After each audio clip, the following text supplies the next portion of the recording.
there's definitely benefits, but there's also a lot of illnesses.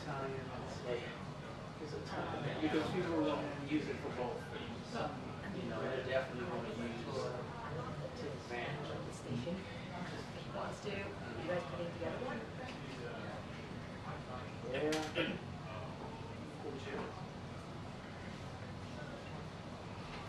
Because of quinine? Go sit down somewhere. No shit.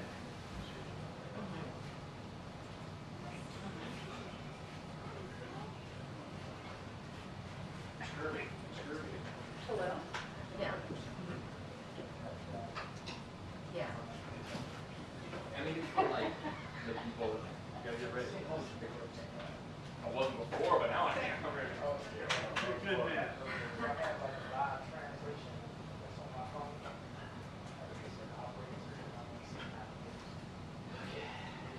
I mean, thank you. I would love to hear it. It's just contain my leadership if you want, and I've been trying to for the last few months. So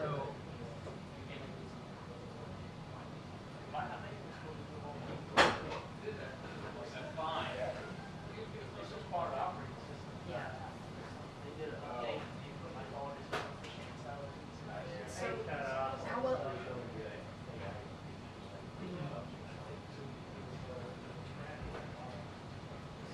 Yeah. Yeah. Six. They all made the ballot now. Peter was the last one. Yeah. And again, How to be a better manager. How to build only does it how to be functional in real time.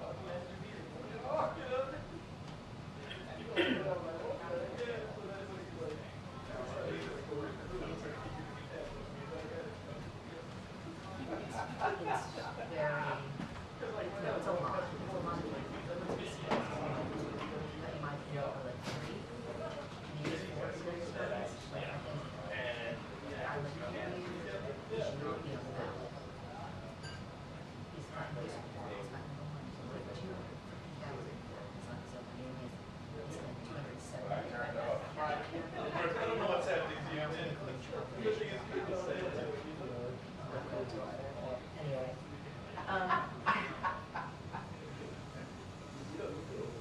I don't, but he's like, it's keeping him in. Yeah.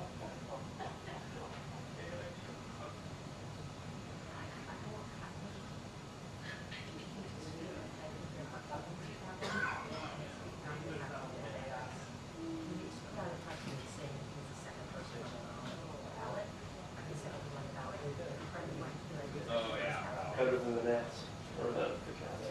Better than the Nets, yeah.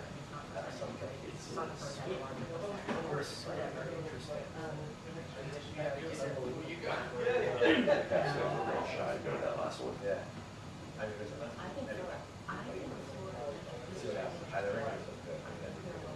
Who's the team we've seen down there?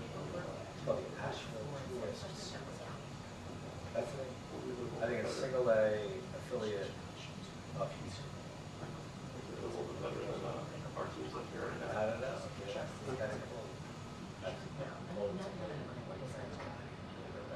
Is that what you up here too? This is 2. Under the Priscilla, we were doing a quick interview with small business officials or something. Fun stuff.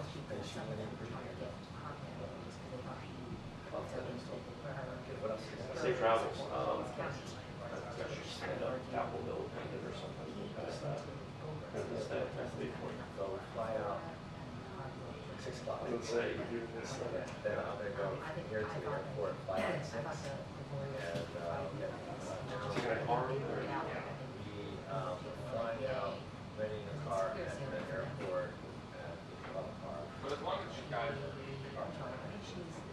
Enjoy it. Hey, you were there? You never played any? We played Greensboro, Yeah. Boone, I don't know, Ashland, But, Yeah. I mean, I could be wrong. You're there. That was the sense I got. So I thought it was like, it was 3 Was years. it leads to, Yeah. or single leads into Okay, I'll do that the too. tourists. So I was That should be the Washington tourists. I don't even know what could be the mascot. What? Do you want me to talk to Kevin? Okay. Graphic for it. It's such a weird, you know. Take a picture of Like someone outside the White House. someone with black socks, black shoes. High ankles. Yeah. Yeah. That's Fanny pack. okay. There you go. That's what. I'll get that tied up. Good to see you. Yeah.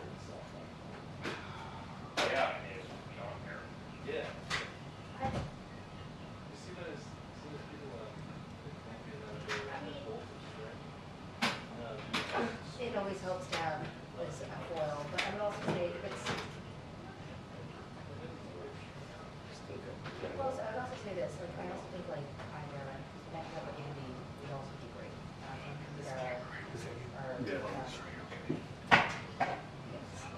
Yeah, and the stills are gonna come through. Yeah, yeah. What's up, guys? I'm gonna shoot that. Oh, No, it doesn't matter. Yeah, you did. It depends on the date. Which princess is it? Of May or May? I think it. Okay. Oh yeah, that's the Memorial Day. Okay, okay. Let me do this. Let me reach out to Kevin, Andrew, and Megan and say before they decide yet what they mean, what they think, and then see what they say. All right. Okay. All right.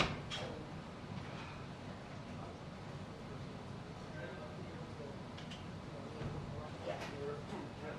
sounds called, the Bible. So, Yeah. yeah. Yeah. You were, All right. Yeah. Yeah.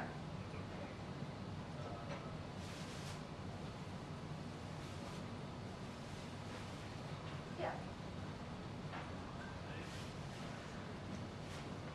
Well, I mean, might also just, well, they could do more. He could do more. He's good at it. I would also say, like, the candidates know him, and they might not object to him. I don't know that they would object to me, but, like, you never know, so.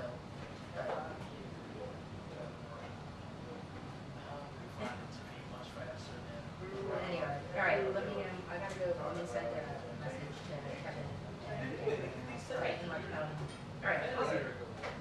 Thanks for thinking of me, all right, bye.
It was, I don't know if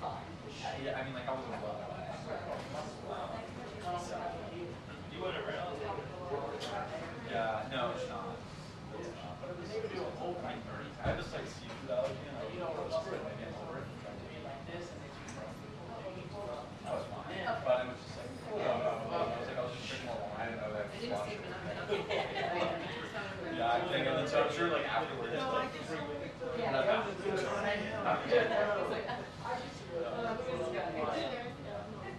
was never great. I was never great in that. I can't imagine. That's good. I don't really like shows that much, but I still I learn from that environment. That's also just good. And married. They're all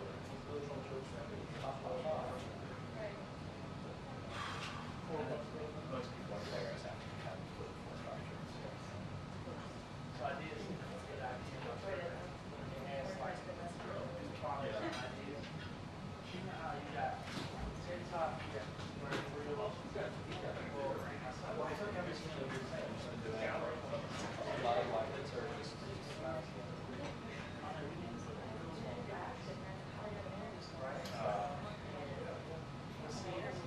something that say the same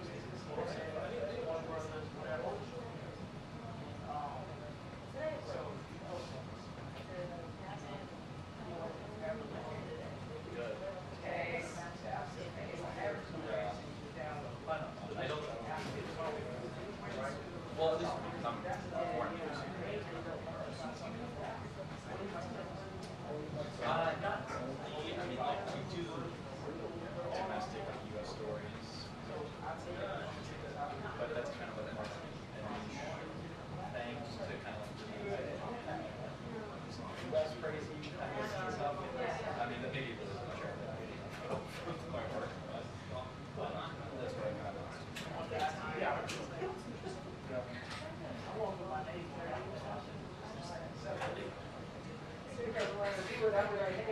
Yeah.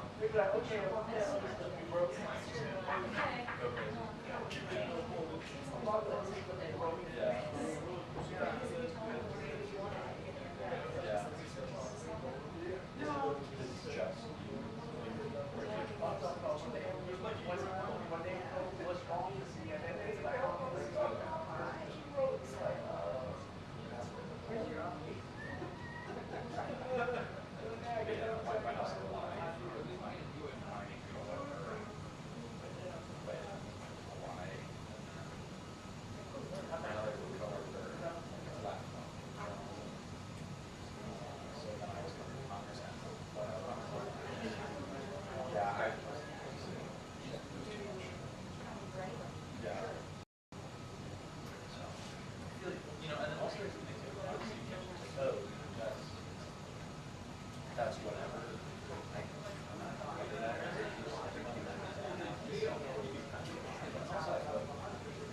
I mean, I don't really have constitution experience, but compare it with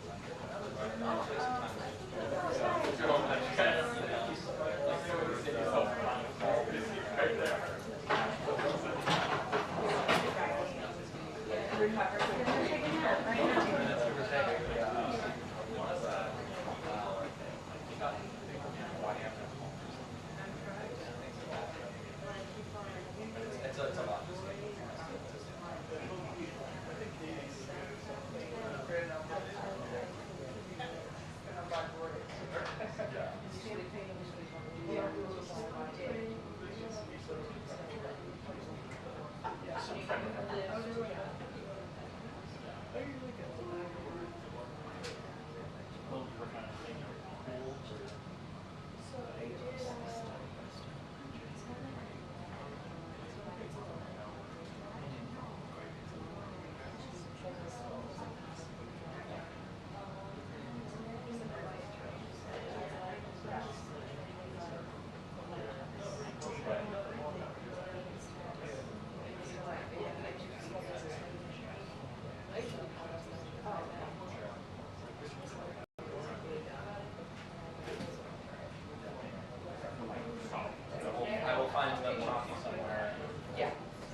schedule both of these here.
Not feeling 100% about formal wear. Kind of sometimes. At least for me this year, in my opinion.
Yeah, I appreciate that. Did they already get back to you? No.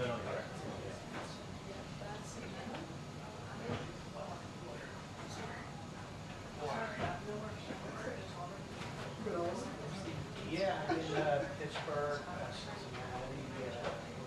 Cincinnati, I've been everywhere. Chicago.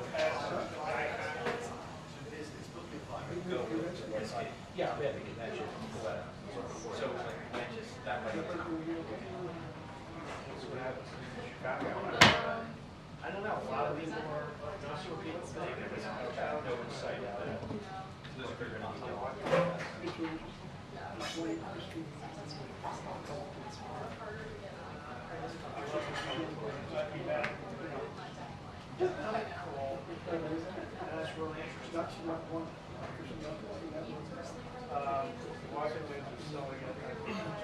Everything should get in.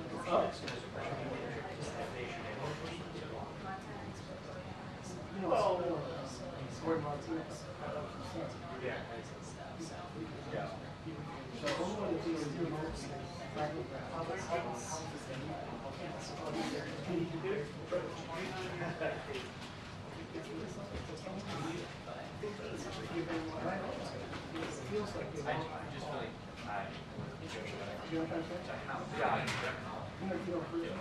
Yeah.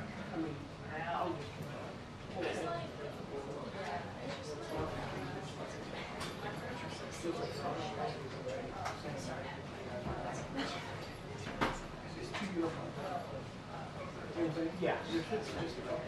Yeah.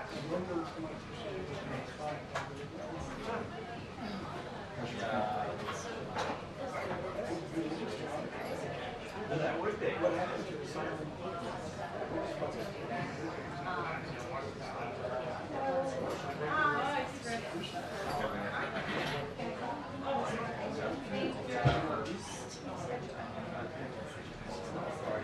Interesting.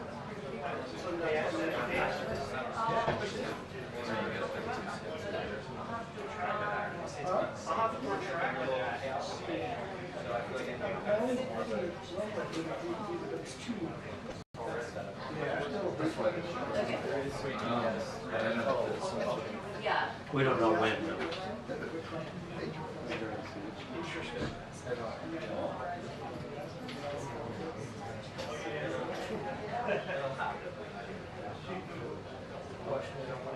Huh? You know when you know something, you know something for a long time, you know how we know. Yeah. What are we hearing about this thing? Still happening today? Well, I just don't remember.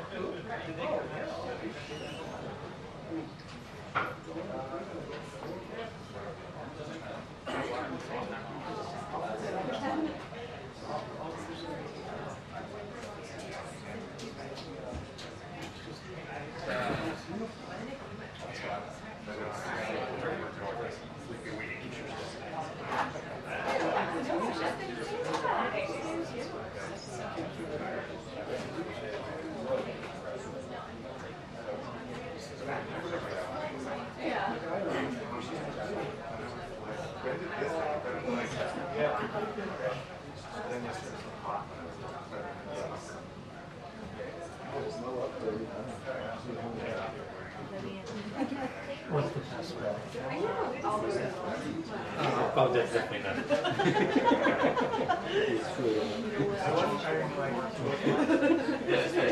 I need a VPN now.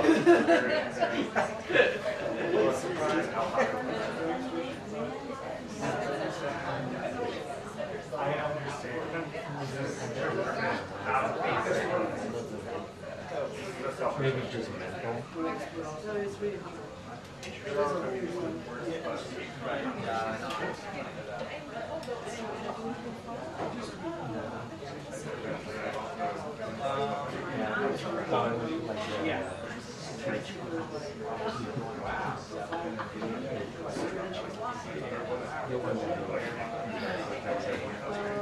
It's a PT.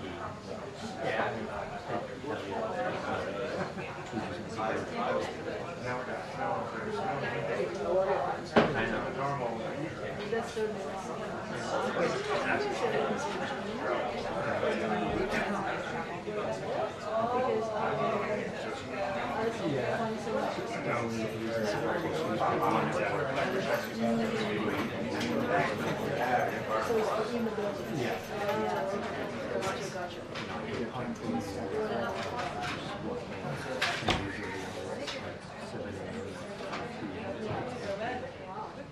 I mean, it doesn't. And then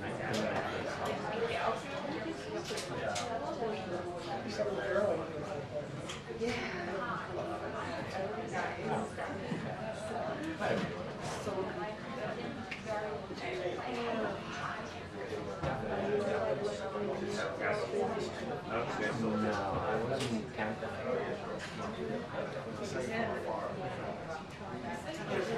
No, it was you. It was you. Yes.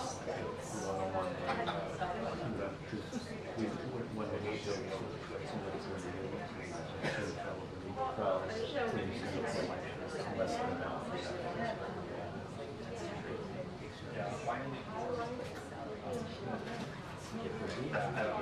So cell phones, everyone. Where is it going?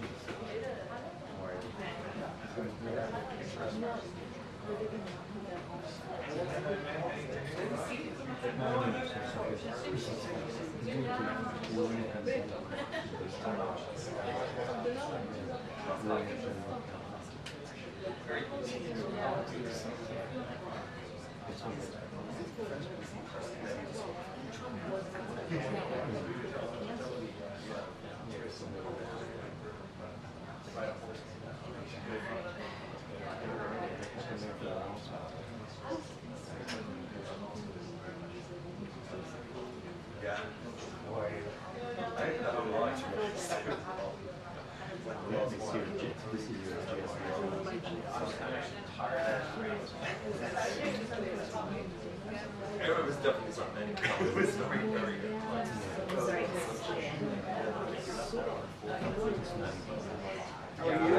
How are you?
Like, I mean, I can't, I literally, we just have two cats. I was just like,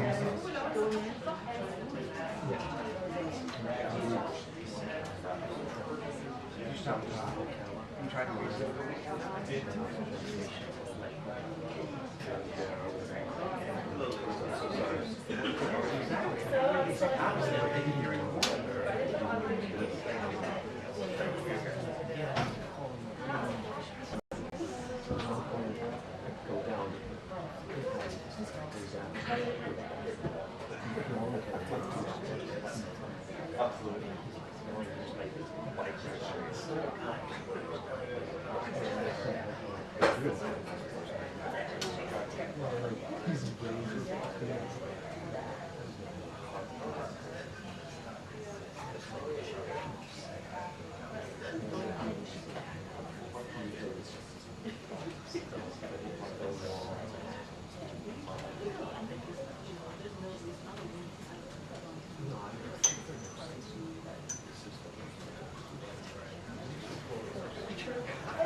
Oh, yeah, yeah.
No, they're not.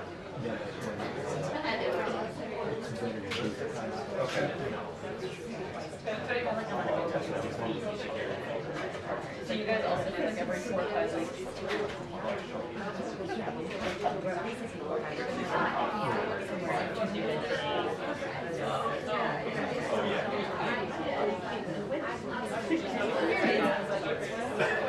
Never works. We do, yeah, a week at a time. It's easier, I think, to plan, you know, it's like, then like your weekend.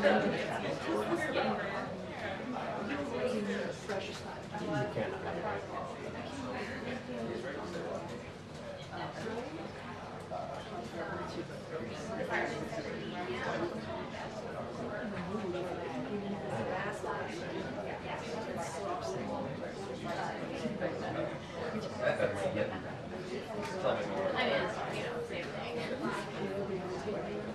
This is like,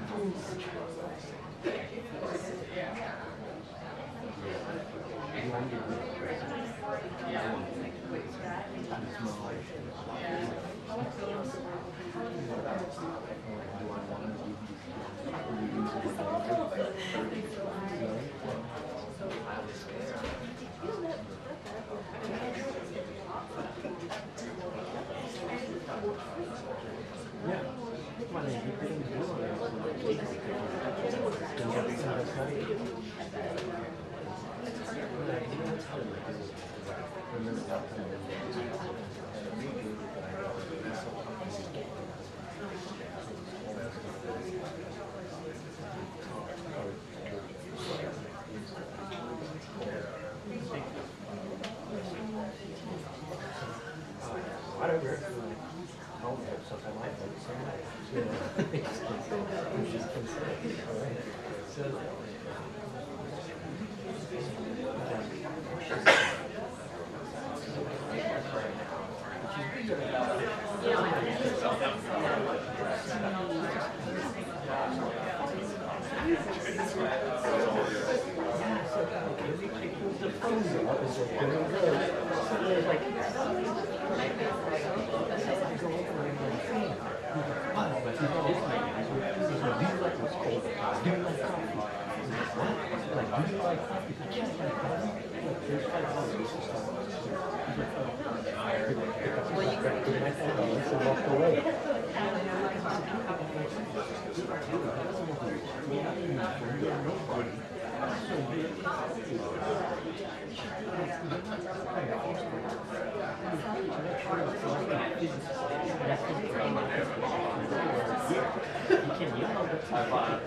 Get comfortable. 20 more minutes. Maybe. Maybe not. 4. Still 30. No.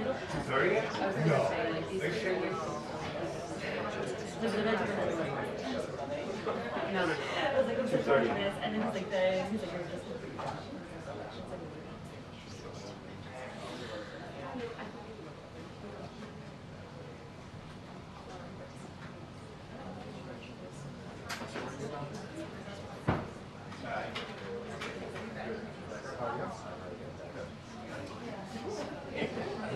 I'm not shocked though.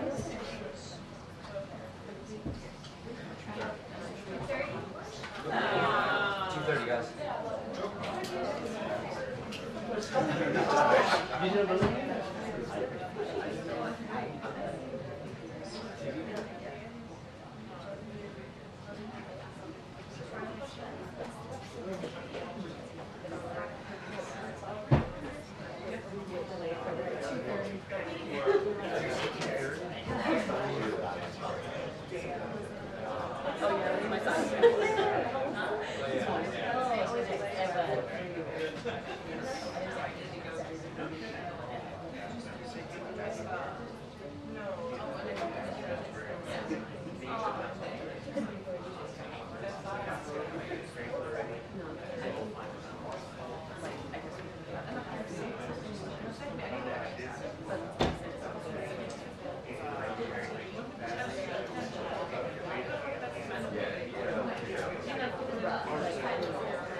I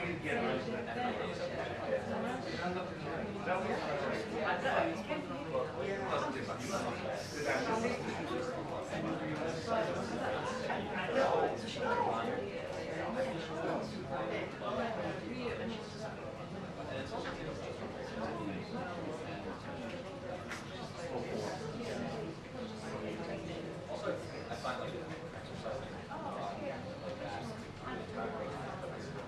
thinking, shift it a little bit from the mind.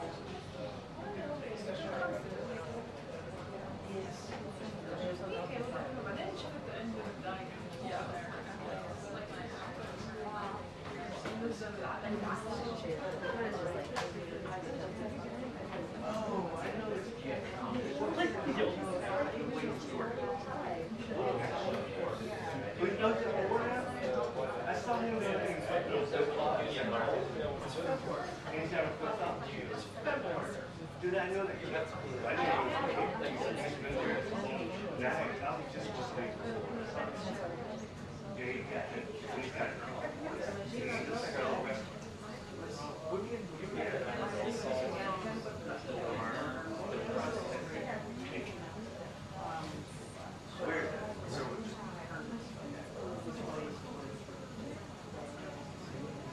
So this is a year. Yeah, okay.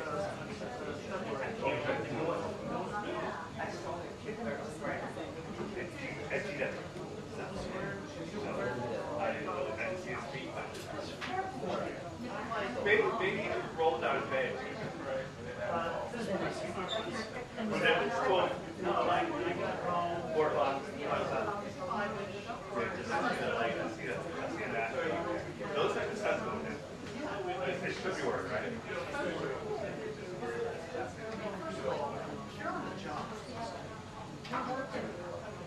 Unless you're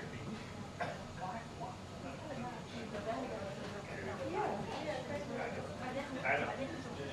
Oh, I know. No. Not only that, it's saying you have a picture. No. I mean, it's not the ocean cares, but you care about your own toes. Yeah, exactly. It's like these kids walking around their hands. Good rats. I mean, how you gonna run? How you gonna run? Or they run holding their pants up. It's a thing called a belt. Give yourself. That's not cool. You know what I'm saying? Yeah, it looks like you're a dick. But maintain what? Or holding their hand up.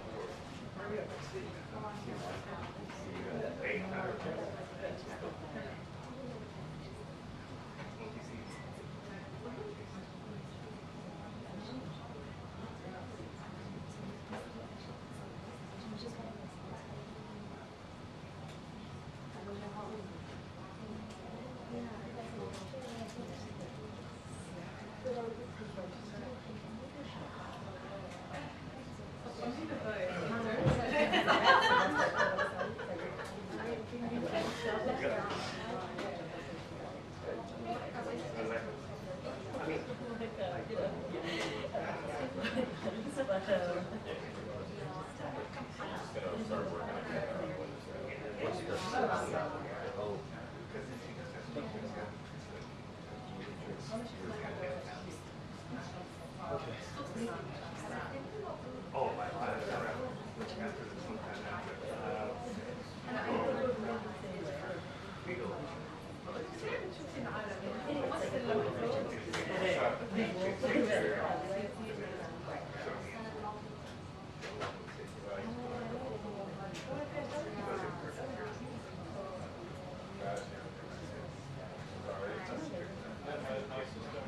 That guy.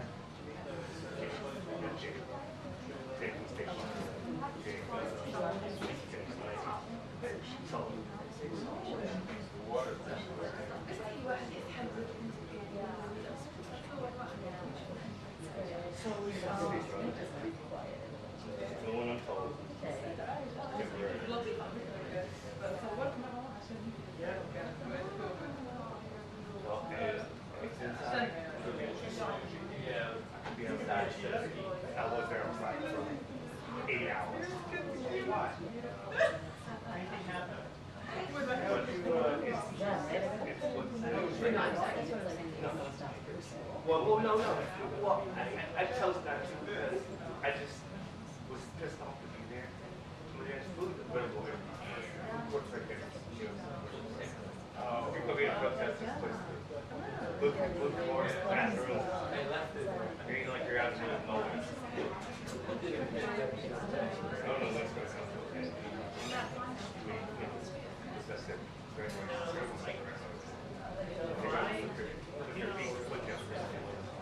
just heard some of the.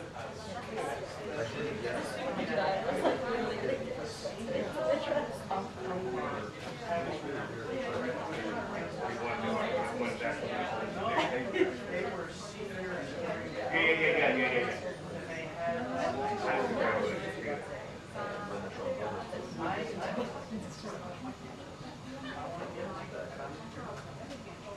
Well, you don't know. Call for that. You know what? I mean, you could very well do that stuff. And if you know how to get in, you're in. But it's done right. They can get it done.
I asked Karine about it. So I always end up with what teachers would have.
Pretty.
Yeah.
It's like really embarrassing. I don't know if that was, I thought I'm right there. I think I did say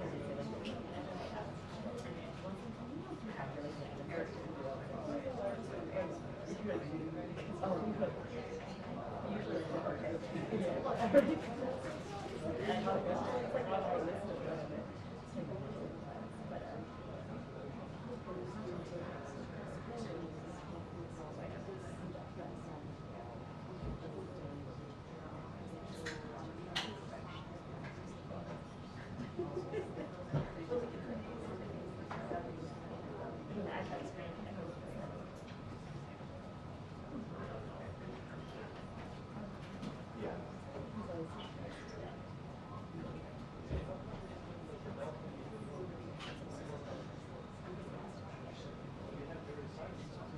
Yeah.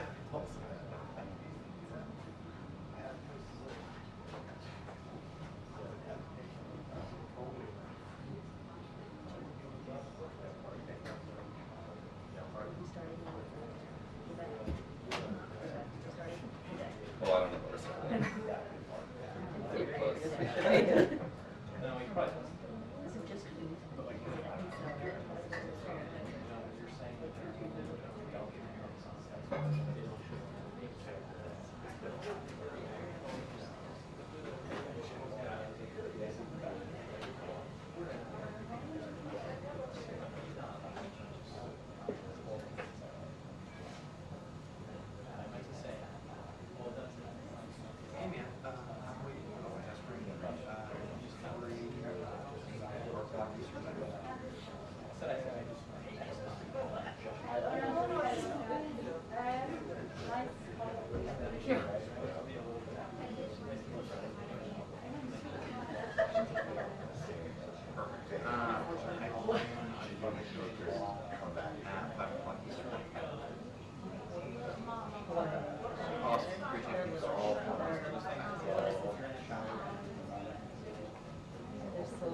Oh, no, my. Sitting on each other. And they like do stuff like that. She would do all this stuff.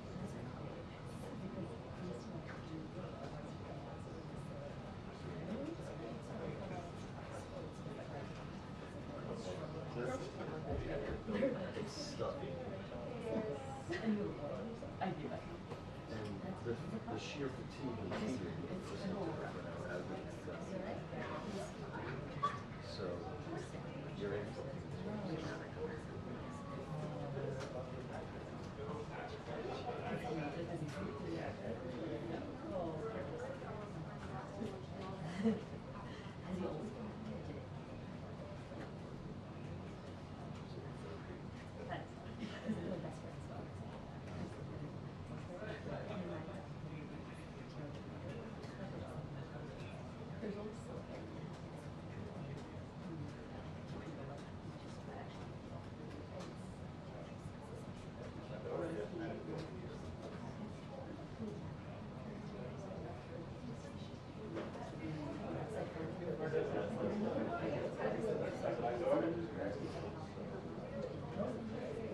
yeah, I mean, we'll come when I cannot. She's like ready to do nutritional tomorrow. Because I got worked out and like not in a weird No, it's usually on Sunday.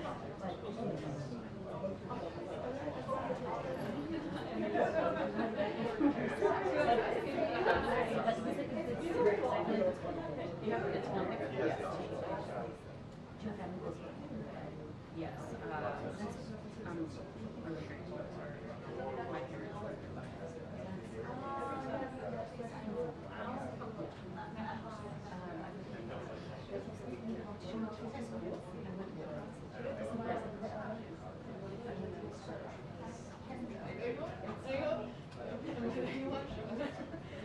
parents.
Who joins me in wishing the damn thing that simply because who still actually wants to?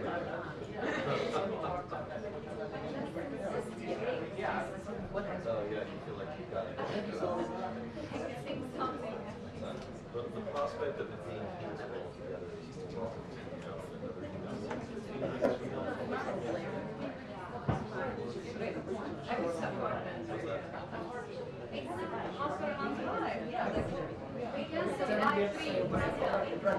especially since no new language is prepared for things. It simply says we've been very clear on this.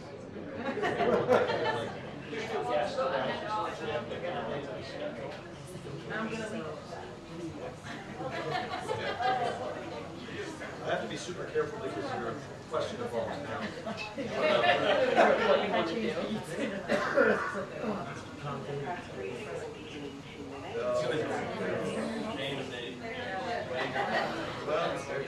thank me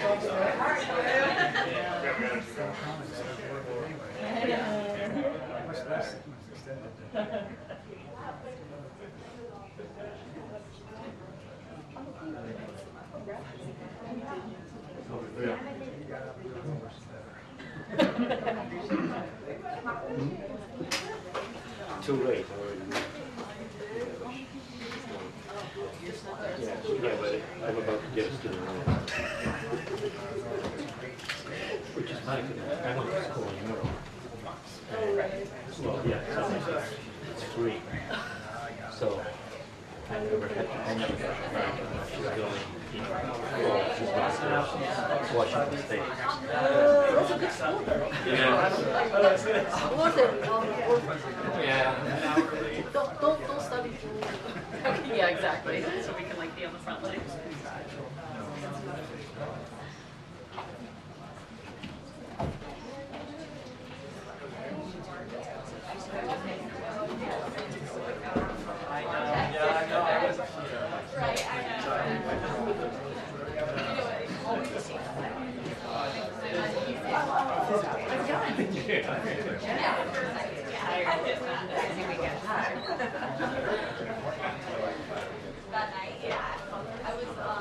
You lost your training.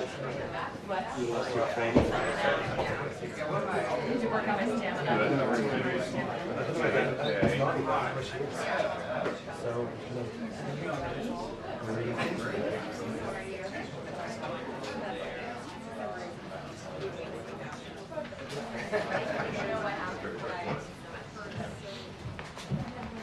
Hey, good afternoon, everyone. Happy Monday. Hopefully everyone is recovered from the weekend. What happened over the weekend? I don't know. Nerd prom? I think that's what they call it. You never know. Okay, so I have a couple, like two things at the top, and then we can get into it. So I want to begin actually on a solemn note. Over the weekend, deadly storms devastated communities across the Midwest. We are praying for those impacted and the families who lost loved ones, as well as those who were injured. The White House is coordinating with state and local officials, and we stand ready to provide support as needed. FEMA will be on the ground today to assess the extent of the damage, and tomorrow, the FEMA administrator will travel to Oklahoma to meet with state and tribal leaders and hear directly from those who have been impacted. We are grateful for the first responders and rescue teams who have been working around the clock. Residents should remain vigilant and continue to heed the instructions of local officials. Turning to this week, today kicks off National Small Business Week. Under President Biden's leadership, we have empowered small businesses and small business owners nationwide, leading to a small business boom. We have seen historic growth in business applications over the last 3 years, and we're on pace to set more records in 2024. There have been more than 17 million new business applications filed during the Biden-Harris administration. Building on this progress, the Small Business Administration announced that our administration has awarded a record amount of federal contract dollars to small businesses. And we are releasing the third annual Small Business Boom Report, which shows how SBA has nearly doubled small dollar loans to small businesses compared to 2020. To highlight this work, Vice President Harris is kicking off her National Economic Opportunity Tour in Atlanta, where she will meet with small business owners who are taking advantage of how resources to help launch and scale their businesses. The President and Vice President will continue fighting congressional Republicans' attacks on small businesses, including their attempts to cut SBA funding by 31%. And I lied, I have one more thing for you, and then we'll get going. Looking ahead to later this week, the President will travel to Wilmington, North Carolina on Thursday to discuss how his investigation in America is rebuilding our infrastructure and creating good paying jobs in Wilmington and across the country. We certainly will have additional information for all of you in the days ahead, and please stay tuned. With that, hey Darlene. Hi. Thank you. Hello. 2 foreign questions and then 1 quick domestic one.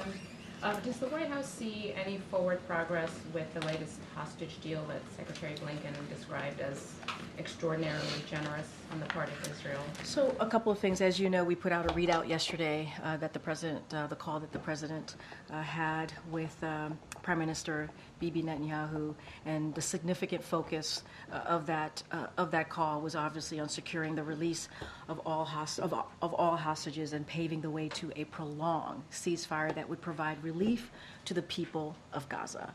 In recent days, there has been new progress in talks, and currently the onus is indeed on Hamas. There is a deal on the table, and they need to take it. We believe that all efforts need to be brought to bear to convince Hamas to accept the proposal immediately. And so to that end, just a little information for all of you, this afternoon, the President will speak with the Emir of Qatar and President of Egypt. Secretary Blinken, as just you noted in your question, is in the region right now to carry out the same message that I just laid out to you. This has been a sustained effort, and the United States is not alone in this effort. You saw our joint statement, the joint statement last week with the 17 other world leaders demanding that Hamas release our citizens without delay. And so we're going to continue to have those conversations. It is a priority. It is a priority to get those hostages home. It is a priority to get to a ceasefire, and is obviously a priority to get that all-important humanitarian aid into Gaza. Would the U.S. or the White House see any potential arrests by the ICC as an aggravating factor in the negotiations? So we've been really clear about the ICC investigation. We do not support it. We don't believe that they have the jurisdiction, and I'm just going to leave it there for now. On U.S. and Mexico, the joint statement from President Biden and López Obrador today talked about agreeing to implement immediately concrete measures to significantly reduce irregular border crossings. Have those concrete measures already been agreed to, and can you give any detail on what they are? Yep, as you just mentioned, the president and the president of Mexico, our president and the president of Mexico spoke yesterday. There was a joint statement that we put out. I'm going to be really careful here. I'm not going to get ahead of what was laid out in the statement. But this is, I would say, this is a continued commitment to strengthening the bilateral relationship that we have and the regional cooperation. And let's not forget that regional cooperation will benefit us here in the United States, but also the people of Mexico. So I'm not going to go beyond the readout, that joint statement that came out. Following up on that, Darlene mentioned Secretary Blinken did describe this new proposal as extraordinarily generous. Can you explain a little what he meant by that? What about this new proposal is so generous? I'm not going to characterize the proposal. I'm not going to get into any of the specifics, but what we believe is that now is the time for Hamas to take this deal. It is on the table. It is way past time to get these hostages home. It is way past time to get to a ceasefire, and we need to make sure we continue to get that humanitarian aid. As we know, it is a dire situation in Gaza. I just don't have anything to share beyond what the secretary spoke to. He's going to obviously meet with regional partners as he's there to continue that pressure, to continue that conversation, to continue that diplomacy that's needed in this time. But Hamas needs to take this deal. And on another continuing conversation, is there any update on this in-person meeting between Israeli and U.S. officials that keeps being pushed down? Are you talking about the Rafah, Yes. in regards to the Rafah operations? Look, as you know, Israel has a lot on their plate. They had to deal with what occurred with Iran, and so they've been pretty busy, and in the last couple of weeks, having to protect their security. And so we have had 2 virtual meetings that Jake Sullivan, the National Security Advisor, has led. We believe that they've been productive. We believe that the Israeli government is taking our concerns into account, and those conversations are going to continue. But is it still your expectation that there will at some point we would like to have an in-person meeting. That is certainly what we would like to do. But in the meantime, we've had 2 important virtual meetings, and in the readout yesterday, we mentioned that the Rafah potential Rafah operations did come up between the 2 leaders in their conversation. And just on another topic where obviously everyone's watching today what's going on at Columbia University, has the president or anyone from the White House spoken to university leadership? Is the president satisfied with how they're handling the situation? So I will say this. Look, and we've said this many times, this is nothing new. The president has always been clear that while Americans have the right to peacefully protest, that's something that we believe here in this administration. He stands squarely against any rhetoric, violent rhetoric, any hate threats and physical intimidation and hate speech. Obviously, we believe and we have said anti-Semitism is dangerous. It is hate speech and it is abhorrent. And there is no place for anti-Semitism on campuses or anywhere else. It is a painful moment. We get that. We get that it is a painful moment that Americans are dealing with. And free expression has to be done within the law. And, we're going to continue to be very clear about that. That has not changed. We've been very consistent. Okay, Jeff. Thanks, Karine. Does the White House have a reaction to the World Central Kitchen's decision to restart operations in Gaza? Can I just first say that the work that humanitarian aid workers do is brave, is incredibly important, and it is good to hear that they are going back to do the brave work that they continue to do, not just in Gaza, obviously in Haiti and Sudan and many other places around the globe, pardon me, and so we're happy to hear that. As you know, the president had a conversation with the prime minister about making sure that we deconflict and protect the lives of humanitarian aid workers as they're out there being brave, offering assistance to Palestinians in Gaza. And so we have seen some steps being taken by Israel to do just that, and we will always encourage and continue to have those discussions with Israel to do more. And so we are certainly encouraged by that, by humanitarian aid workers from WCK going back out there, and also encouraged by the steps that the Israeli government has taken to make sure that more humanitarian aid gets in. Did you consult with them at all about that decision, and are you confident that the aid workers are not going to be at further risk? So we're going to continue to be very clear with the Israeli government on making sure that they are protected, humanitarian aid workers are protected, and we have seen some progress in that deconflicting, and we've seen aid increase. I do want to lay out a couple of things that in the aid, humanitarian aid going in, that we've seen increase. Overall, nearly 5,000 trucks have entered Gaza since early April. That includes almost 200 humanitarian and commercial trucks a day, on average entering Gaza in the last 3 weeks. Some days 400 plus truckloads enter. The United States conducted over 30 airdrops for relief supplies, including over 1 million meals, 141,300 bottles of water to Gaza as of April 28th. And a lot of that is because of the president stepping in and making very clear that we need to do more. And the United States have led in the effort on getting that humanitarian aid. Just lastly, a follow-up on Mary's question. Yeah. Does the White House support peaceful protesters at Columbia or elsewhere being threatened with being removed from the school or being put on discipline or probation? Do you think that is fair? So, got to be super mindful. These are institutions. Some of them are private, some of them are public, and it is up to their leadership, university leadership, and colleges to make that decision. Not going to weigh in on that from here. We're going to continue to say all Americans have the right to peacefully protest. At the same time, we have to call out any hateful rhetoric that we hear. Anti-Semitism is wrong, and so we're going to continue to do that. But universities and colleges make their own decisions. It is up to their leadership. We're not going to weigh in from here. Okay, Alicia. Thank you, Karine. Our new CBS News poll found that registered voters in Michigan, Wisconsin, and Pennsylvania believe that they would be financially better off if Trump wins. How do you explain that?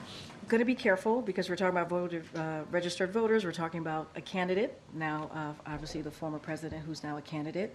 I got to be mindful of the Hatch Act, and so can't speak to that specifically. But what I will say more broadly is we understand what Americans have gone through. We understand that the pandemic was a heavy burden on Americans. We understand that Putin's aggression into Ukraine caused inflation to rise, right? Pandemic caused inflation to rise, caused damages to the supply chain. And so that's why the president took action. The American Rescue Plan obviously was incredibly important in turning the economy around, dealing with the supply chains. And we also understand that prices are still too high. They're still too high. So this is why you hear us talk about junk fees. This is why you hear us talk about lowering prescription drugs. It is important, making sure that big corporations and billionaires pay their fair share.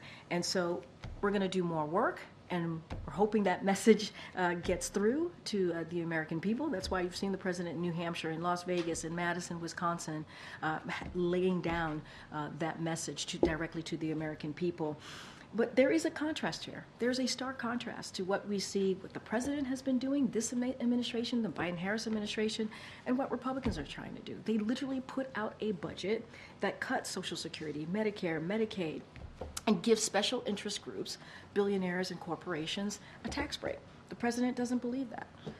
So that's what I will say. I have to be really mindful to not speak specifically to that poll, but more broadly, that's what I can say, and we understand what Americans are feeling right now. That's what we're trying to do more. Is the president frustrated that despite the fact that he continues to say what he has done, that some Americans are not feeling the impact of his policies? So, look, we have seen some consumer confidence go up over the past couple of months, and I think that's important to note. And so that is out there, that data is out there. Look, we're talking about a president who understands what it feels like to sit around your kitchen table and have to make difficult decisions. We get that. He gets that. This is why he's trying to build an economy from the bottom up, middle out. He's been very, very clear about this. This is a sympathetic president, so he gets it. So he's not going to be frustrated by that. What he's going to do is continue to do the additional work to lower cost and do everything that we can there, and to go out there and speak directly to the American people. I think that's the most effective way to do that. Just one quick follow-up on Jeff and Mary, and correct me if you are Jeff and Mary. Jeff and Mary. I'm sorry. Your colleagues. It felt like Jeff and Mary. Oh gosh. All right. So I do know who you guys are. Right? I'm sorry if I missed this, but is the answer no? The administration has not been in touch with anyone at Columbia. I don't have any readout. I should have answered that in. I believe that was Jeff's question. I don't have any calls to read out to you of conversations with any university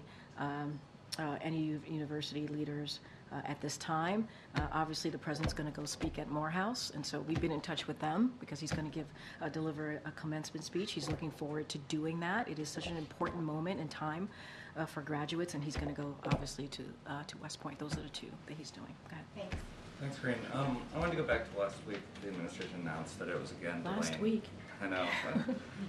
All the way back a few All the days way ago. back. The administration announced that it was again delaying potential ban on menthol cigarettes. Yeah. What do you say to critics that say this decision is prioritizing politics over health outcomes? And can you give a timeline for this decision to actually be made? So, look, Secretary Becerra obviously put out a statement on this, I believe on Friday. And I'll say this, look, the rule garnered a lot of attention, historic attention, and during the public comment period, obviously. And so we got an immense amount of feedback, and this is including various comments and feedback from civil rights organizations and also the criminal justice movement. And we want to be really mindful to that. And so obviously there's more conversations to be had, and we have to really address the concerns of civil rights leaders and also the criminal justice leaders, and also the many, many Americans who wanted to make sure that their voices were being heard. And so it's going to take more time. I don't have a timeline. This is an OMB process. They're going to run through that process, and we just want to make sure that we deal with this significant policy issues that are in front of us right now. The Secretary of State met with the Saudi Crown Prince today. Obviously, they're talking primarily about the hostage ceasefire deal, but I'm wondering, headed into the summer months, if that conversation or any conversation with the Saudis recently have touched on oil production and what you'd like to see. So look, I don't have anything to say about that piece. I think the State Department, this is Blinken's trip, if that came up, they will have more to say on that. I don't want to lose the importance of the Secretary being in the region right now. We have to get this hostage deal done. It's on the table for Hamas to take. The Secretary is going to meet with regional partners, and it is time only Hamas is standing in the way right now. It is time to move. We got to get these hostages home. We got to get to a ceasefire, and we got to continue to get that humanitarian aid. It is dire. The situation is dire in Gaza, as you all know. Well, last quick one. The Washington Post had a lengthy story today detailing efforts by Indian intelligence services to carry out an assassination in the United States. Now that some of those, I know you were asked about it when this first emerged, but now that the details are known, can you talk about how, if at all, this has impacted our relationship with India? Yeah. What steps we may be taking to make sure that something like this doesn't happen? So any specifics, there's an investigation, as you know, going on. So as you just stated in your question to me, and a criminal investigation, the Department of Justice obviously is running that. So anything specific to that, I would have to refer you to the DOJ. Look, India is an important strategic partner here in the United States, of the United States. So we are pursuing an ambitious agenda to expand our cooperation in several areas. As you know, we've been really consistent about that and have laid that out multiple times, whether it's a meeting here with the Prime Minister or a meeting abroad. This is a serious matter, and we're taking that very, very seriously. The government of India has been very clear with us that they are taking this seriously and will investigate, and we expect that accountability from the government based on that. And so, but we're going to continue to raise our concerns. That's not going to stop. We're going to continue to raise our concerns directly with the Indian government. Okay, Gabe. Karine, with regards to the ICC's potential warrants, I know you said that it's the White House's position that the ICC does not have jurisdiction, but did the issue come up yesterday during the President's call with Prime Minister Netanyahu? I don't have anything to read out beyond the readout. I don't have anything to lay out there. Obviously, and I said this moments ago, what was significantly discussed, the primary focus of that call was obviously that hostage deal, getting to a ceasefire, getting humanitarian aid into Gaza. That was incredibly important, and obviously our continued support for Israel's security. That continues to be ironclad. Obviously, that we've shown that, but we need to get to that hostage deal. We need to get the hostages home. We need to get to a ceasefire, and that was the primary conversation. And obviously, the Rafah operations was discussed as well. Is the U.S. directly involved in any diplomatic effort to prevent those warrants from being issued? I don't have anything beyond that. Look, we just don't.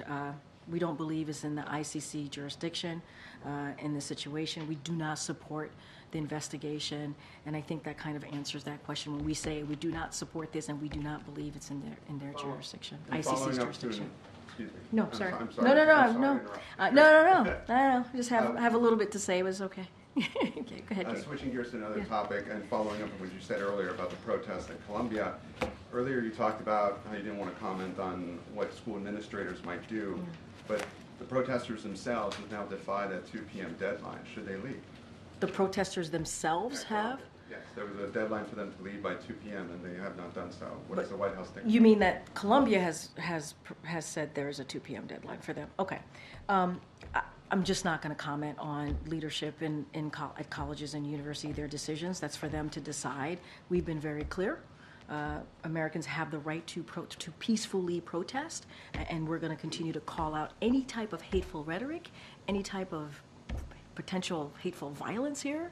It has no place in America. Anti-Semitism we're going to call out. It is abhorrent, and that is hate speech. We're just going to be consistent. When it comes to those types of decisions on campuses, that is something for college, universities, leadership to decide on. And finally, one more, Karine, as a dog lover himself. Oh gosh. What does the President and the White House think about Kristi Noem's upcoming book? Yeah, I saw that. It's very sad. It's very sad. It's a sad story. That's all I have for you. It's sad. Go ahead. Thanks, Karine. More broadly, is the White House concerned about safety issues at university graduations this year? I'll say this, and I kind of said this at the top.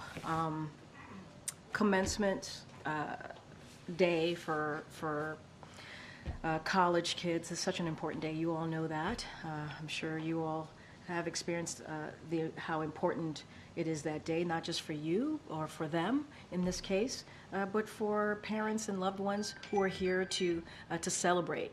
To celebrate their loved one graduating from college, and that is really important. It is important that Americans are given the opportunity to peacefully protest. We have to make sure that is something that is afforded to Americans, and respecting what commencements are truly about. Those things are really important. We hope that schools can hold commencement celebrations while respecting difficult viewpoints that we're seeing right now in these issues, and we understand that it is a painful moment. Is the White House in touch with, or the Department of Education in touch with universities to check on their planning or security measures? So I would refer you to Department of Education on that. I don't have anything to share at this time from here. Go ahead, Asma. Thanks. Karine, what is the administration's response specifically to the use of police force in some of these college campus protests? We saw this at Indiana University, Ohio State, I know UT Austin. Yeah, so again, I'm going to be really repetitive here. Americans have the right to peacefully protest within the law. That is really important here. Anti-Semitism is dangerous. I know. We've seen the videos that have pretty much gone viral out there, and I can't speak to that. We may have more to say about those videos once we look into that. We'd have to look into them. Just don't have anything to share beyond that. But it is important. It is important for Americans to have the right to peacefully protest. We understand this is within the law, and we understand this is a difficult time, and we're going to call out any type of hateful rhetoric. And so does the administration think the police force, the police presence we've seen so far is acceptable? Look, as far as police presence, that's up to the colleges and the universities. That's for them to decide. And we have to be able to allow Americans to peacefully protest within the law. That is important, and that's what the president wants to see. I can't comment on every case. I can't comment on everything that we're seeing out there. What I can speak to is more broadly and what we want to see and what we've called out. If I can shift gears real quick, I know there was discussion, the president himself also referenced the idea of an immigration-related executive order. Is there any update on that front? Look, and I've said this many times before, we believe the bipartisan proposal that came out of the Senate that Republicans rejected because of the former president saying that it hurts him politically, helps the president and not himself, not Donald Trump. That's what we saw. That proposal will do the significant work needed at the border, the significant work to move forward on a broken immigration system. That's what we want to see. In the meantime, we always said that we don't believe moving with an executive action is the way to go. We want to see that proposal, but we're always going to look at all options. I don't have a decision to be made. I don't have anything to announce, but we're going to continue to call on Republicans, call on Congress to move that that bipartisan Senate proposal forward. Okay. Thanks, Karine. A couple of questions for you on Saudi Arabia and also on Ukraine as well. Yeah. Secretary Blinken has obviously been in Riyadh discussing the Israel-Hamas war. He's also been discussing the Abraham Accords and normalization of ties between Saudi Arabia and Israel. How confident is the U.S. that those talks can be revived? Look, we're going to continue to have those diplomatic conversations. It's important to do so. We got to be confident. We're going to be confident that it gets to a place where we have a solution here, and so I can't go beyond that. The secretary, as you said, is in Saudi Arabia. He's going to have look. The important part about what we're trying to do this week and what you're seeing Secretary Blinken, what you've heard from the readout and heard me talk about, you read yourself the readout from the president with his call to Prime Minister Netanyahu, is to get to this hostage deal. We got to get to this hostage deal so we can get to a ceasefire, get that all-important, continue to get that humanitarian aid into Gaza. We know the situation in Gaza is dire, and they also had a conversation about the Rafah operations. And so that is really the focus here. That is the significant focus. It is important to get to that deal. The U.S. also said that it's preparing to offer a security package to Saudi. What would that entail? don't have anything to share on that. Okay, on Ukraine, Ukraine's lost more ground in the last couple of days as it awaits U.S. aid to get there. Is there any updates on the state of that shipment? So the aid into Ukraine is ongoing. They have been receiving that security assistance. I'm going to be really mindful here because there are operational security that I want to be careful. And what we hope is it gets to the front lines so that Ukraine could continue to defend itself. And like you said, they have lost ground, and so we're hoping to get that security aid to the brave people in Ukraine. And so, look, it's ongoing.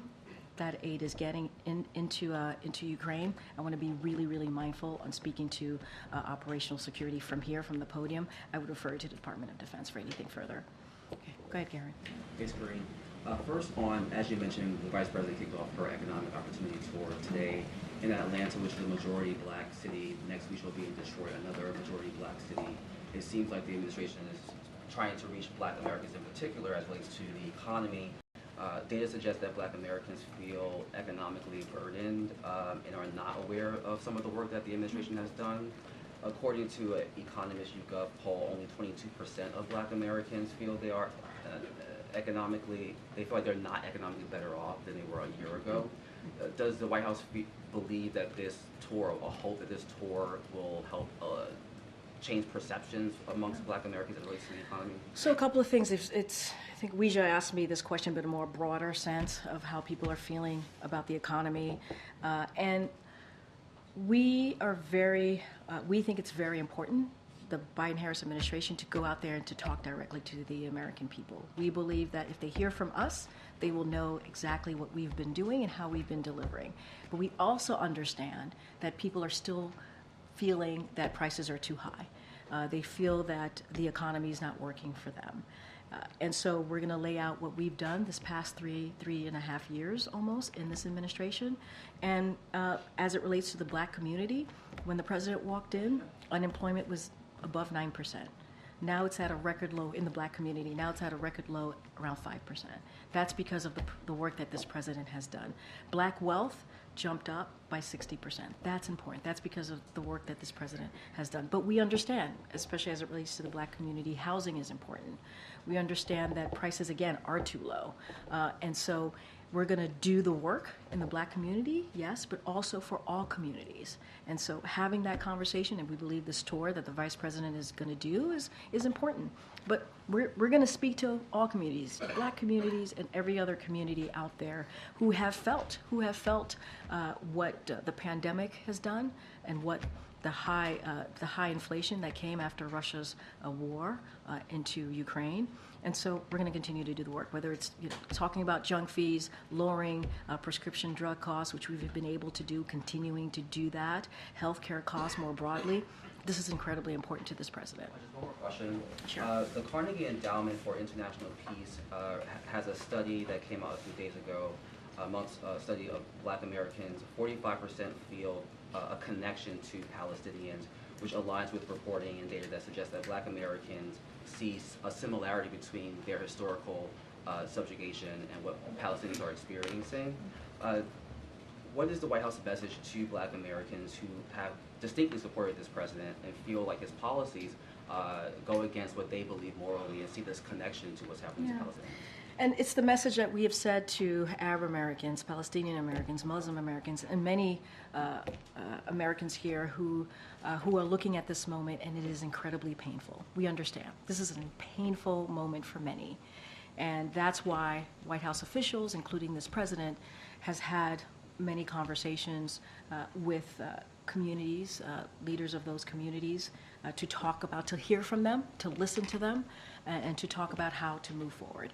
And it is also why it is so important that the president spoke to the Prime Minister of Israel yesterday. That is also why it's important that we see the Secretary Blinken in the region this week to talk about how do we get to a hostage deal that will lead getting Americans home, getting hostages home to their loved ones, but to also lead to a ceasefire. We understand how important it is. And we get that the dire humanitarian situation in Gaza is dire. That's why we've done tick and spoken direct conversations with the Israeli government on what we can do to get more aid into Gaza. And so that's what we're seeing. And so we got to get that hostage deal. We do. Thank you, Karine. I wanted to see if you could just elaborate on how the president is taking in some of the scenes from college campuses around the country. He doesn't have any public events on his schedule today. Is he watching some of the coverage? What's his reaction been? Well, I can tell you the president is, like he does every day, is having meetings with his senior advisors, with his team here on an array of issues. I just mentioned that he's going to have conversations with leaders in the Middle East region to talk about this hostage deal, to make sure that we get this done, get Americans home, hostages home more broadly, and make sure we get to a ceasefire. That is something that is incredibly important that Americans want to see. As you're talking about the protesters, they want to see this war end, and that's what the president wants to see, get to a ceasefire. And so he's focused on that.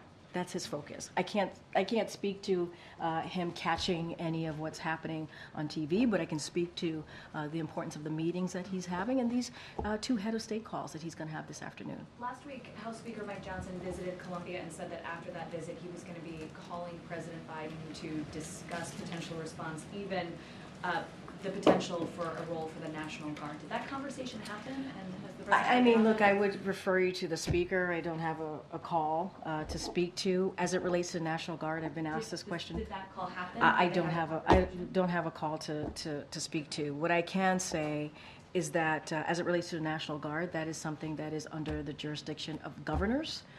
And I know if it wasn't last week, I believe it was last week actually, Governor Hochul spoke to that as it relates specifically to what's happening in New York. And so I would refer you to her office. But National Guards, that's not under our jurisdiction, that's under governors. And military aid for Israel. There is a May 8th deadline for the Biden administration to certify that Israel is in compliance with international humanitarian law. Several bureaus within the State Department have reportedly raised serious concerns over what they call Israel's non-compliance. How is the president planning to make this decision? What meetings is he taking? What information is he evaluating? And when do you expect him to make a decision? So look, I will say this: in that conversation that he had with the Prime Minister, he continued to say that give the commitment that Israel's security is ironclad. Our commitment to Israel's security is ironclad. That will continue, and that is a commitment that the president has.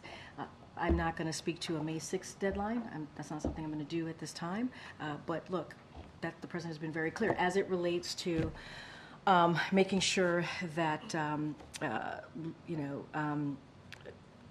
that Israel conduct their operations in Gaza to make sure that we're protecting innocent Palestinian lives. That 2 things could happen, right? 2 things can be true, which is making sure that Israel's security is ironclad. We saw what happened with Iran very recently.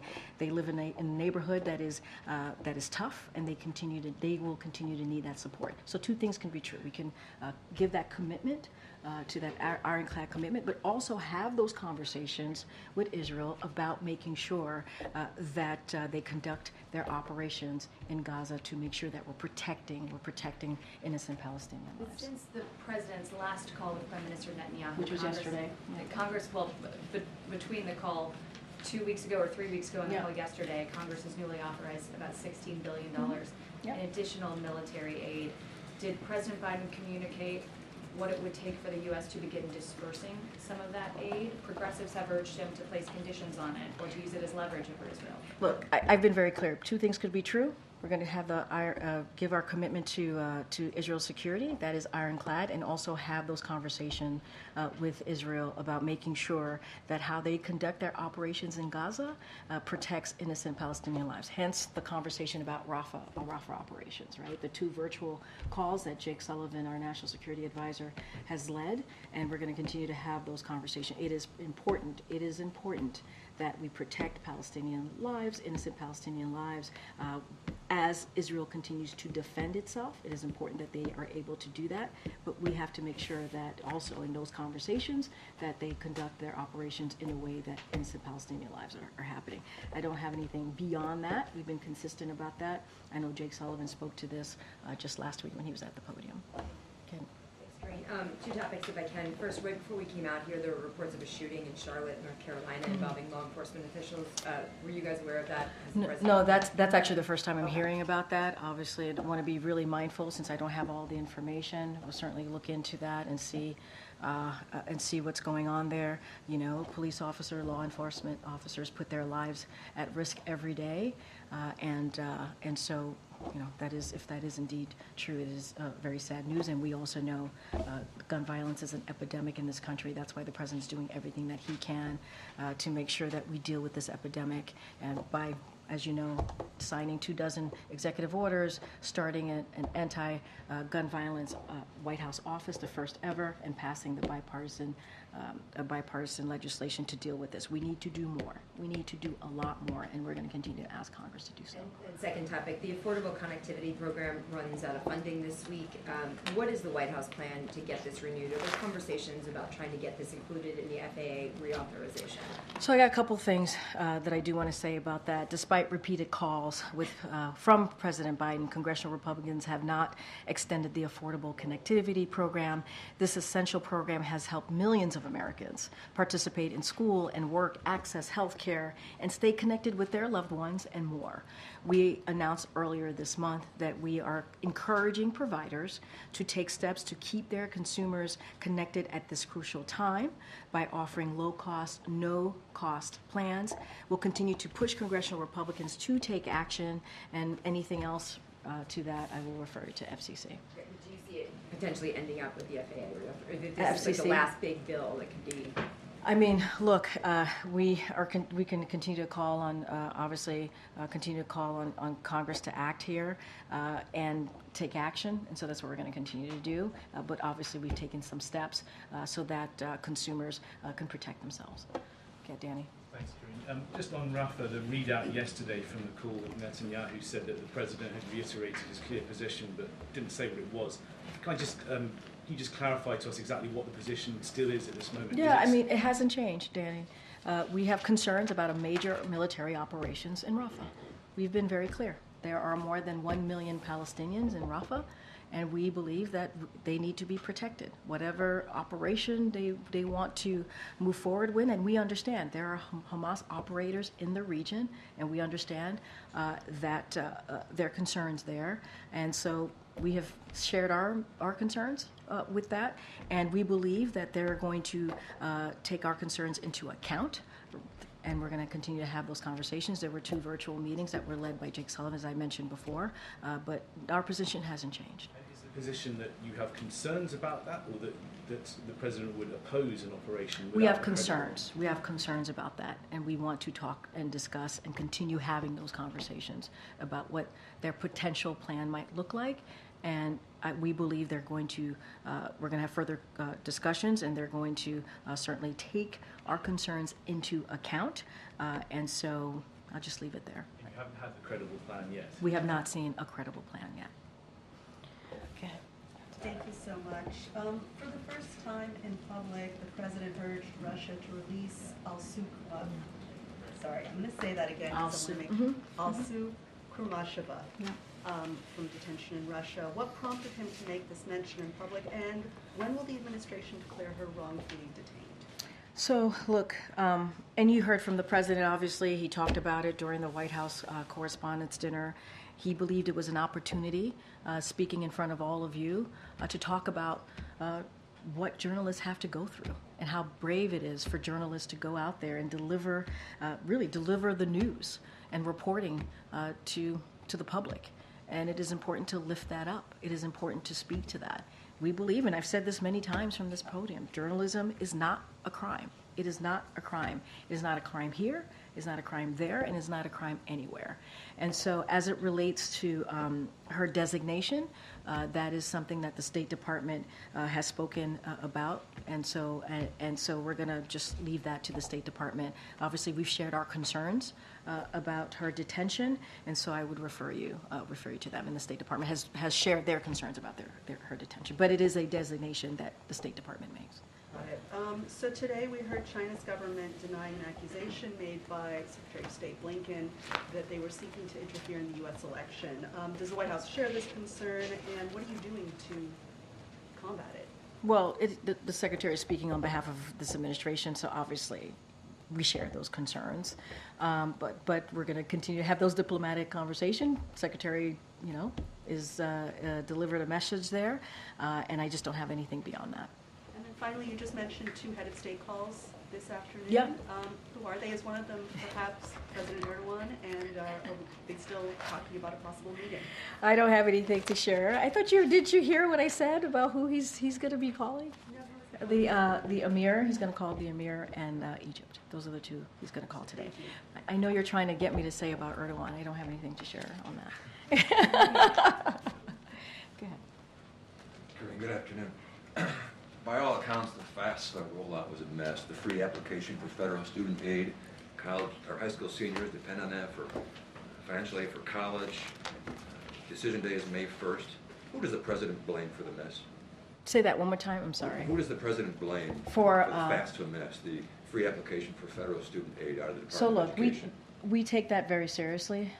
Obviously, our goal has been to make it easier for very, Americans who need that relief as they're thinking about furthering their education and getting that college education. And so we want to make sure that it's easier for them to be able to get through that process to get that much needed aid.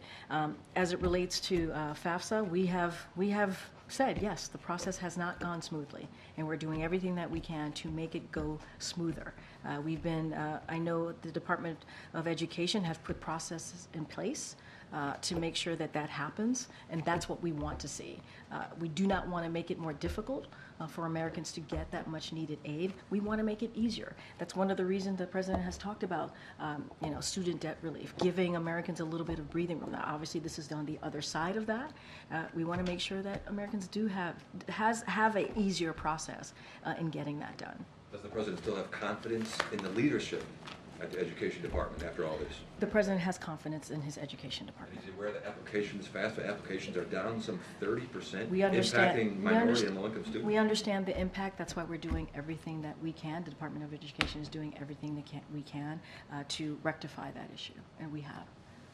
Go ahead, John. Thanks, Karine. As a result of those ongoing campus protests in the past few days, the main commencement at USC, the University of Southern California, has been canceled. Just today, final exams have been moved at GW Law School.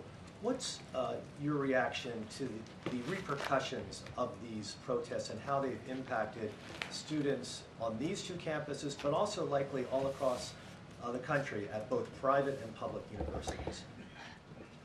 So when it comes to decisions about commencements, decisions that universities and colleges are making, that's really up to them to make.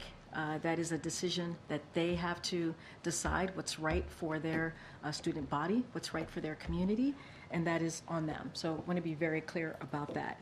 As it relates to commencement, and I've said this before, look, it is a special day. It is a very special day for students. The President's looking forward to speaking to Morehouse University. He's going to be at West Point later this month. That's something that's important to him, and he knows what families and students are feeling at this time, to wanting to celebrate that moment, especially as they're thinking about their last 4 years and moving forward. And so he's looking forward to celebrating with them. We continue to believe, and I've said this multiple times already, today, is that peacefully protest. Americans should have the right to do so, to peacefully protest, whether it's at a commencement or at their school or anywhere in this country. It has to be done where we do not have hateful rhetoric, violent rhetoric. We gotta condemn those. That should not be allowed in this country anywhere. And so we're going to be consistent on that. We have been about condemning hateful rhetoric, hateful violence. Hate has no place, should have no place in America. But those are decisions that are made by colleges and universities, their leadership. Good, Phil. Thank you. 2 topics quickly. When the President expanded the definition of Title IX to include gender identity, a handful of states, including Florida, announced that they were directing their public school systems to ignore that policy directive. First, what's the White House's response to their objections? And then second, should we expect the administration to challenge state policies or laws that distinguish between biological males and females in high school sports? Look, there's a lot of litigations happening, so I need to be really careful. So I'll just say that every student deserves a right to feel safe in school. That's what it should be all about, strengthening and restoring vital protections that the previous administration got rid of when you think about the Title IX updates that you've seen from this administration. And so, look, don't have much more to share outside of that. Department of Education has more information on that specific, what the new announcements that we've made, but every student deserves the right to feel safe. And I'm just going to leave it there. And a second topic, last week a Secret Service agent who was assigned to Vice President Harris's detail was removed from her duties after reportedly attacking the commanding agent in charge. Was the President made aware of that incident, and are there any steps that are being taken to ensure that the vetting is absolutely perfect so that someone in that important of a detail so I have to be really mindful and careful. That's something for Secret Service to speak to. I can't go beyond that. And I know that they put out a statement, and I believe, yes, the President is aware. Okay, thank you. All right. Yeah. All right. Okay. Go ahead, Monica. Karine, there are two pieces of legislation that have been introduced that would take steps to counter anti-Semitism on college campuses and more broadly. Has the White House made a determination about which one it would support, or would both? Yeah, I'm aware of those two pieces of legislation. Obviously, the president condemns anti-Semitism. I don't want to get ahead of our Office of Leg Affairs here, so need to discuss about those two particular pieces of legislation. Obviously, we've been very clear. We condemn anti-Semitism. We're going to continue to do that. It has no place. It is hate speech, and so we're going to continue to do that. I want to be really mindful about getting ahead of that. Would the White House support having anti-Semitism monitors on college campuses? I need to be super mindful. As you know, we put out a strategic plan here on dealing with anti-Semitism because we understand that it has risen here in this country, and we have to do everything we can to fight hate. And so we put together a comprehensive plan. I just want to be mindful. I have not spoken to anybody about these two particular legislation. Don't want to get ahead of the team here, but the President has been very clear, very, very clear. I've said it multiple times throughout this briefing that we condemn anti-Semitism and any form of hate. Separately, what is the White House's backup plan for the President's Cancer Moonshot initiative, since that funding appears not to have been replenished by Congress? Is the plan to go to the private sector for help? So, look, Cancer Moonshot obviously is so important to not just the President but the First Lady. It is it is an issue that is incredibly personal to them, and we want to make sure that we get to a place that cancer no longer is an issue in this country. Don't have anything beyond that. Don't have anything to lay out on what the next steps are, but it is a priority for this administration. All right, thanks everybody. Oh, Michael, go ahead. Thanks, Karine. I know I was going to call you. I forgot. Just wondering how concerned is the ICC? Yeah. I'm just wondering how concerned is the administration that any potential charges against Israeli officials could maybe jeopardize a ceasefire talks? Look, I'm not going to go beyond with what I've said. We don't believe the ICC has the jurisdiction. We don't support this investigation, and I'm just going to have to leave it there for now. Thanks, Michael. All right, bye everybody. Thank you.